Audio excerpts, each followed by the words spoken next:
Mark chapter 5 from the King James Bible, scripture reading by Miss Lindsay. And they came over unto the other side of the sea, into the country of the Gadarenes.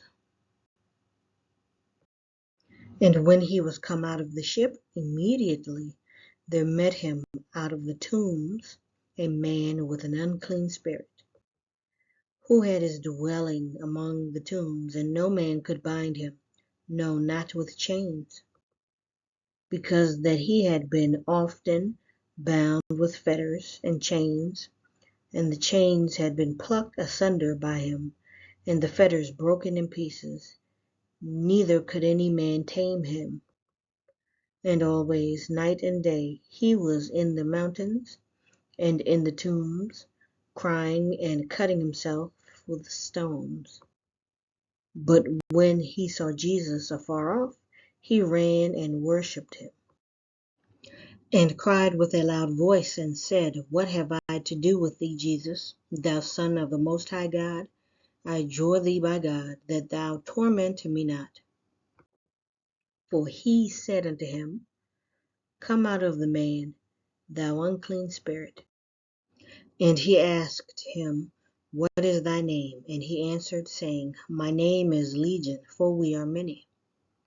And he besought him much that he would not send them away out of the country. Now there was there nigh unto the mountains a great herd of swine feeding. And all the devils besought him, saying, Send us into the swine, that we may enter into them. And forthwith Jesus gave them leave, and the unclean spirits went out and entered into the swine, and the herd ran violently down a steep place into the sea. They were about 2,000, and were choked in the sea. And they that fed the swine fled, and told it in the city and in the country, and they went out to see what it was that was done. And they come to Jesus, and see him that was possessed with the devil, and had the legion, sitting and clothed, and in his right mind, and they were afraid. And they that saw it told them how it befell to him that was possessed with the devil, and also concerning the swine. And they began to pray him to depart out of their coasts. And when he was come into the ship, he that had been possessed with the devil prayed him that he might be with him. Howbeit Jesus suffered him not, but saith unto him, Go home to thy friends, and tell them how great things the Lord hath done for thee, and hath had compassion on thee. And he departed, and began to publish in Decapolis how great things Jesus had done for him, and all men did marvel. And when Jesus was passed over again by ship unto the other side, much people gathered unto him, and he was nigh unto the sea. And behold, there cometh one of the rulers of the synagogue, Jairus by name, and when he saw him, he fell at his feet, and besought him greatly, saying, My little daughter lieth at the point of death. I pray thee, come and lay thy hands on her, that she may be healed, and she shall live. And Jesus went with him, and much people followed him, and thronged him.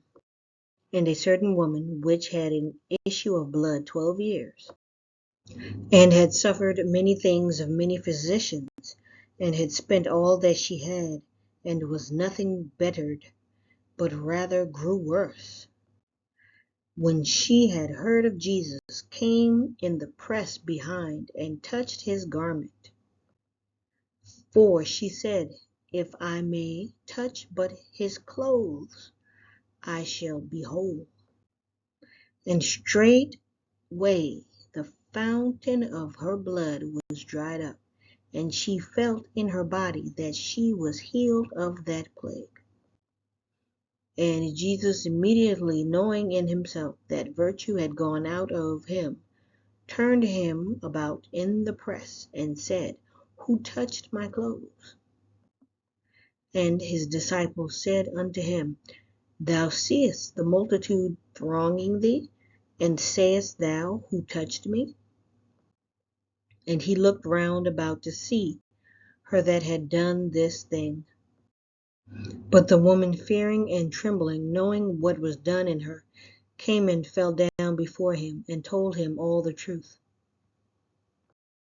And he said unto her, Daughter, thy faith hath made thee whole. Go in peace, and be whole of thy plague.